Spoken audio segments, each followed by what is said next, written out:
Nakagalit at naiimber na talaga ako ito sa mga tao na like lalo na yung mga kadugo mo. Ganito sabihin niya sa'yo, mag-aral ka talaga ng mabuti. Dapat makapagtapos ka sa pag-aaral mo. Dapat hindi ka talaga mag-stop sa pag-aaral mo. Tapos, nag-aral ka na, tapos in-expect mo na tumulong sila, tapos nung nahihirapan ka na, pambayad ng tuition mo, tapos nag-chat ka sa kanila, nagsabi ka na kahit kunting tulong lang, makatulong lang sa tuition mo, hindi. Hindi. Sin lang sila ng sin sa'yo.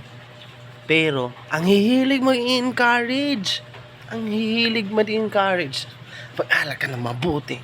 Pero, sa totoo lang, mga plastic. Mga plastic. Ito lang masasabi ko. Kung gusto mong i-encourage ako na mag-aral, tapos kung sa panahon na nahihirapan ako, like, kahit kunting tulong lang, tulungan mo ako. Pero never, and, di naman ako nag-spec or ipupush yung sarili ko na tulungan. No, never. I'm not gonna push myself. But, ito lang yung masasabi ko. During my difficult time, during my hard time in life, no one calls me. No one cares about me. No one even call me and say how am I doing. And kahit mangumusta man lang, no one.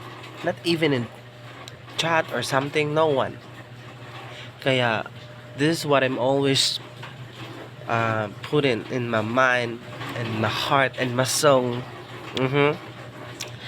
That if someday I will be successful, and for those people na hindi tumawag sa akin ngayon and tatawag sa akin someday, I'm not gonna respond them. I'm not gonna respond them. Respond? I don't care. Hindi ko sasagutin yung mga tawag ninyo.